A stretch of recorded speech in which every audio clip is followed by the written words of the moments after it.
Hi, my name is Burl Neal. I live in a small town of Noonan, Georgia, where I've lived with my second wife now for 15 years. And most of my life, I've enjoyed some creative writing, mostly for my own amusement. But I recently read a couple of small pieces to my middle daughter, Ashley Kim, and her eldest son, Grant. And they very much enjoyed it. They said so. So, and she issued me a challenge, which, against my better judgment, I'm taking up. She asked me to make videos reading some of the things that I've written.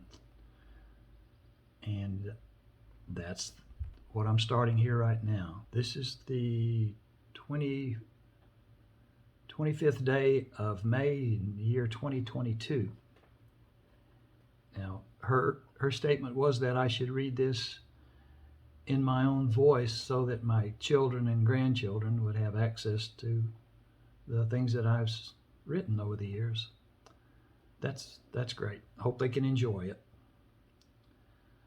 I'll start with one of my favorites. Most of the pieces that I've written are very short. I would call them vignettes more than anything else. But there are a couple that rise to the level, I guess, of short stories. And we'll eventually get to those. The one I'm going to start with is one of my favorites. And I call it The Spark. And within that, I issue a bit of a challenge of my own. And I said, do you have a gift? Then share it. Get past the false humility. Stop worrying about what others think. I had to do that myself. Share your gift. In Matthew 25, Jesus had a lot to say about the parable of the talents, and he spoke pretty harshly of the one who buried his talent. And in 1 Corinthians 12, Paul said that our gifts are just that, gifts. They are to be shared in order that others may be blessed. Now, the following short tale is about this cascade of gifts that can flow if someone dares to start the process. And this tale is my gift to you. Now, reach into your heart, unwrap the gift you've kept buried there, and hand it to someone, and then challenge them to offer a gift to someone else. Remember, they aren't ours to keep. They have just been placed in our care until the opportunity to share it presents itself. In the giving of your gift, you're really giving it back to the giver while investing it in someone else. God's economy is like that. Now, my tale, and I call it The Spark. I stepped out to the edge of the balcony, peering through the dimness toward the stage below. That old theater had seen years of performances. Its walls still reverberated with the force of unnumbered generations of voices.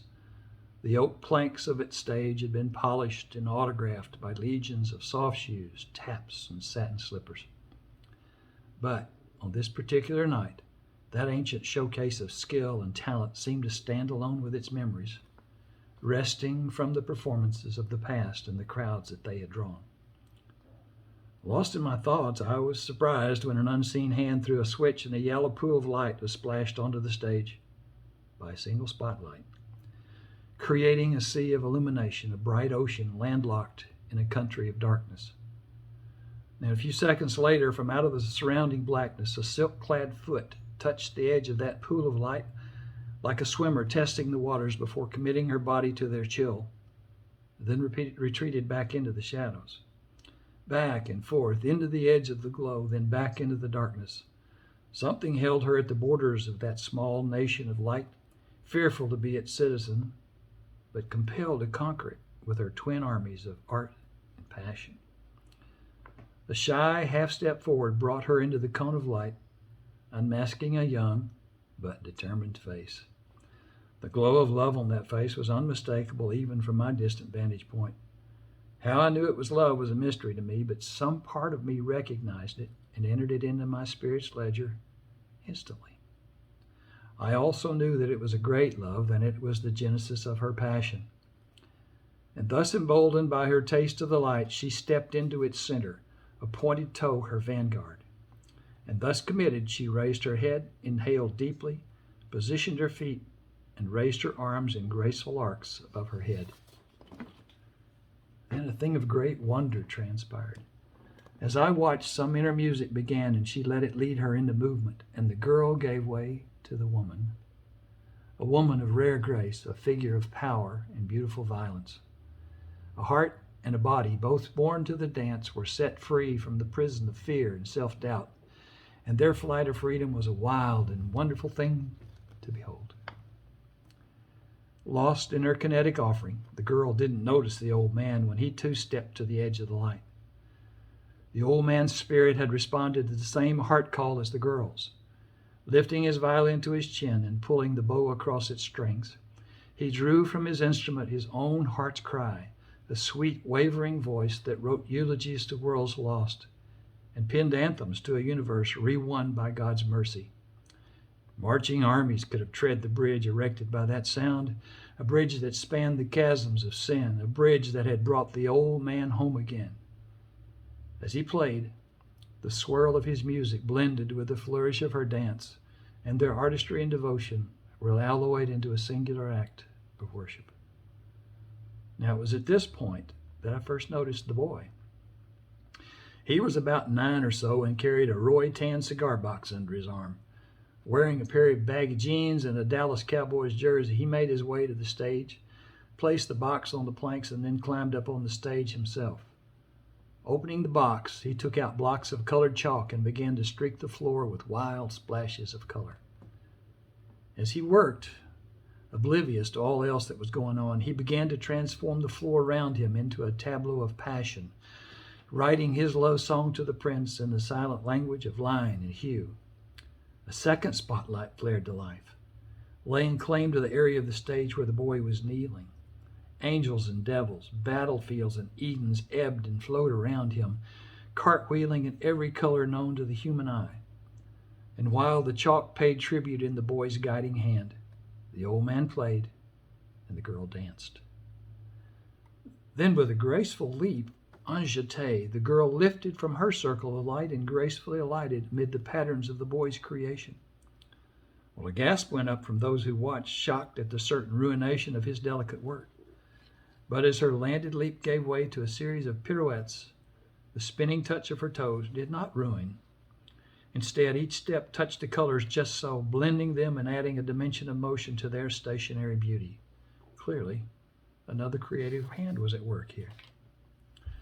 The power of these separate but entwined acts of love resonated with an ancient calling that reached into the shadows and touched an aching part of every heart that beheld it. One by one, others joined in their own offerings, gladly dropping tribute at the feet of their heart's conqueror, until a brigade of worshipers encircled the dancing girl, the old man, and the boy. Gifts, once held lightly with careless hands, began to burn with the forgotten heat from heaven's forges, and the bearers of those gifts lifted them high and shouted their love of the giver. Prophecy and healing walked on the legs of men. Newly offered voices rose in soaring structures of harmony and crystalline glimmer.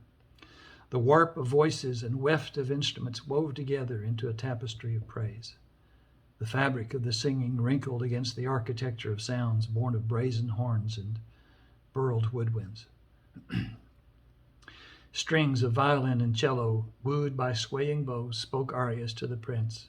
Tinkling and clanging, thrumming and twanging, booming and sighing, the voices of men and the contrived voices of instruments blended and swirled.